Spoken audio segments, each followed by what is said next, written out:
అరవింద్ కేజ్రీవాల్ ఇప్పుడు వెనుకబడి ఉన్నారు. అరవింద్ కేజ్రీవాల్ ఇప్పటివరకు ఆయన న్యూఢిల్లీ నుంచి ముందంజలో ఉన్నారు. కానీ ఇప్పుడు అరవింద్ కేజ్రీవాల్ వెనుకబడిన పరిస్థితి కనిపిస్తుంది. అరవింద్ కేజ్రీవాల్ ఆమ్ ఆద్మీ పార్టీ ముఖ్య నేతలంతా ఇప్పుడు వెనుకంజలో ఉన్నారు. ఇది మొదటి నుంచి జరుగుతున్న చర్చే. ఆమ్ ఆద్మీ పార్టీ ముఖ్య నేతలు వెనుకబడే అవకాశం ఉంటుంది అని మొదటి నుంచి చర్చ జరుగుతూనే ఉంది. మొదటి నుంచి విశ్లేషణలు వస్తూనే ఉన్నాయి. మనీష్ సిసోడియా జంగ్పురా నియోజకవర్గం నుంచి ఆయన పోటీ చేశారు. మనీష్ సిసోడియా వెనుకంజలో ఉన్నారు. అరవింద్ కేజ్రీవాల్ కూడా వెనుకంజలో ఉన్నారు. న్యూఢిల్లీలో ఇప్పటి వరకు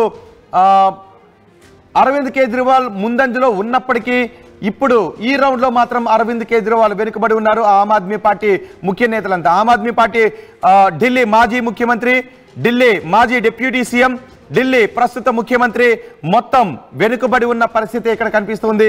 ఆమ్ ఆద్మీ పార్టీ 18 స్థానాల్లో లీడ్ను కొనసాగిస్తూ ఉంటే బీజేపీ 21 స్థానాల్లో ఆధిక్యతను కొనసాగిస్తుంది. కానీ మొత్తం ఆమ్ ఆద్మీ పార్టీ నేతలంతా వెనుకబడి ఉన్నారు.